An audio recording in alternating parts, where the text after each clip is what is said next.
Assalamualaikum warahmatullahi wabarakatuh. Video ini dibuat untuk memenuhi tugas mata kuliah Manajemen Keuangan Islami ujian akhir semester. Nama saya Ibrahim Nur Wahid, NIM 0302523019 dari Prodi Akuntansi. Dosen pengampu mata kuliah Bu Asri Nur Rahmi, SEMSHEC, dengan mata kuliah Manajemen Keuangan Islami, Studi Kasus Bank BTPN Syariah. Profil singkat, PT Bank BTPN Syariah atau biasa kode sahamnya disebut dengan BTPS adalah bank umum syariah yang berdiri pada tahun 1991. Memegang saham mayoritas adalah PT Bank SMBC Indonesia Tbk dengan kepemilikan saham 70%. Untuk wilayah operasinya sekarang berada di 26 provinsi yang kemudian jumlah karyawannya 14.238 karyawan. Fokus layanan bank ini pada pemberdayaan perempuan prasejahtera produktif dan langsung diawasi oleh Dewan Pengawas Syariah. Latar belakang kenapa saya memilih PT Bank BTPN Syariah. Yang pertama yakni industri keuangan syariah di Indonesia terus berkembang karena meningkatnya kebutuhan masyarakat terhadap sistem keuangan yang adil, transparan, dan sesuai prinsip syariah. Yang kedua, bank syariah tidak hanya mengejar laba, tetapi juga wajib menjaga kepatuhan terhadap prinsip-prinsip syariah dalam seluruh aktivitas operasionalnya. Yang ketiga, Bank BTPN Syariah Tbk dipilih karena memiliki fokus pemberdayaan masyarakat inklusi, khususnya perempuan prasejahtera produktif melalui layanan keuangan syariah yang berkelanjutan. Selanjutnya, sebagai perusahaan publik yang tercatat di Bursa Efek Indonesia, BTPS harus mampu menjaga transparansi, kinerja keuangan, dan kepatuhan syariah secara bersamaan. Dan yang terakhir, BTPS dinilai tepat sebagai objek studi karena mampu mengintegrasikan seluruh materi manajemen keuangan Islami yang dipelajari dalam perkuliahan manajemen keuangan Islami. Ringkasan data korporasi pemegang saham seperti yang sudah saya sebutkan sebelumnya adalah PT Bank SMBC Indonesia Tbk sebesar 70%. Kemudian kepemilikan saham publiknya adalah 30%. Jenis banknya adalah BUS atau Bank Umum Syariah. DPS-nya melaksanakan pengawasan kepatuhan syariah. Selanjutnya adalah konsep manajemen keuangan Islami yang diterapkan di BTPS. Yang pertama adalah pengelolaan keuangan dilakukan berdasarkan prinsip syariah, bukan hanya berorientasi pada memaksimalkan keuntungan.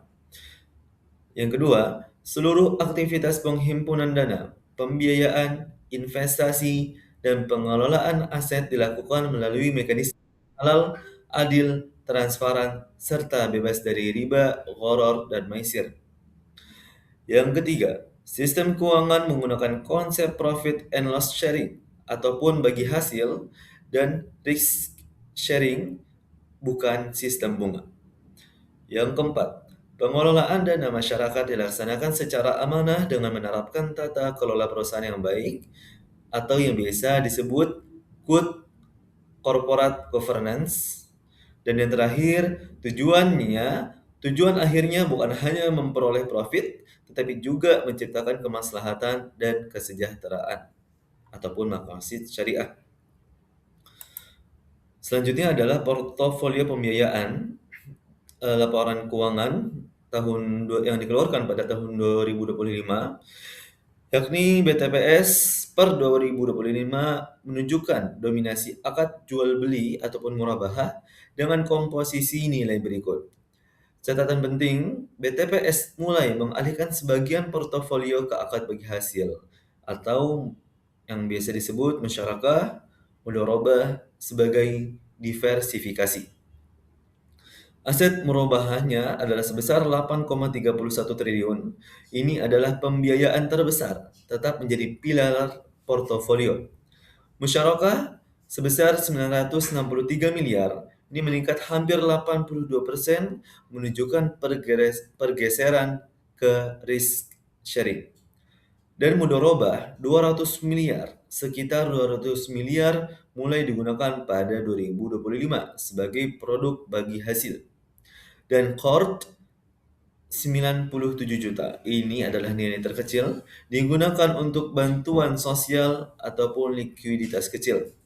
Catatannya, tidak terdapat akad salam dan istisna di laporan keuangan BTPS yang dikeluarkan tahun 2025. Kemudian di sini ada dalil Quran yang mendukung pada mata kuliah ini, yakni Quran Surat An-Nisa ayat 58 yang berbunyi, Innallaha ya'murukum an tu'addul amanati ila ahliha wa idza hakamtum bainan nasi an tahkumu bil 'adl. Innallaha ni'amma ya'idzukum bih. Innallaha kana sami'an basira. Yang artinya, sesungguhnya Allah menyuruh kamu menyampaikan amanat kepada yang berhak menerima. Dan apabila kamu menetapkan hukum di antara manusia, hendaklah kamu menetapkannya dengan adil. Yang bisa kita pelajari dari ayat ini adalah pengelolaan keuangan merupakan amanah yang harus dipertanggungjawabkan kepada Allah Subhanahu wa taala dan kepada manusia.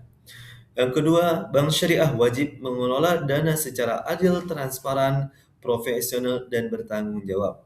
Dan yang terakhir, nilai amanah dan keadilan menjadi landasan utama operasional PT Bank BTPN Syariah. Selanjutnya adalah analisis portofolio. BTPS mulai melakukan diversifikasi menuju akad berbasis bagi hasil ataupun risk sharing, perpindahan sebagian exposure dari murabahah ke musyarakah ataupun mudorobah, menandakan strategi pengurangan konsentrasi jual beli dan peningkatan partisipasi terhadap pertumbuhan nasabah produktif. Di sini teman-teman bisa melihat grafiknya, jadi ataupun diagramnya. Ini menekankan evolusi portofolio dari dominasi murabahah menuju diversifikasi berbagi hasil. Selanjutnya adalah produk pendanaan 2025, yakni komposisi dana syirkah. Pendanaan PTPS terutama berbasis dana syirkah temporer. Komposisi 2025 memperlihatkan dominasi deposito mudorobah yang menjadi sumber utama pembiayaan produktif bank. Tabuhan mudorobah sebesar 886,6 miliar adalah instrumen bagi hasil untuk likuiditas retail. Kemudian deposito mudorobah sebesar 9,4 triliun menunjukkan dominan dalam struktur pendanaan. Dan yang terakhir, total dana syirkah 9,93 triliun, sumber utama pembiayaan produktif.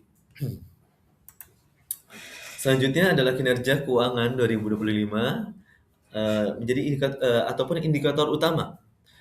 Ikhtisar rasio keuangan penting antara 2024 dan 2025 yang mencerminkan perbaikan profitabilitas, efisiensi modal, dan kualitas aset.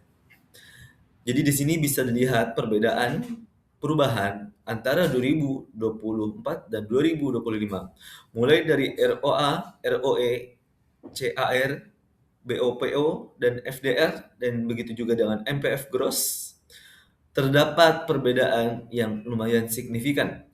Seperti misal, laba bersih sebesar 1,20 triliun, total aset 22,75 triliun, dan total pembiayaan secara keseluruhan ada sebesar 10,35 triliun.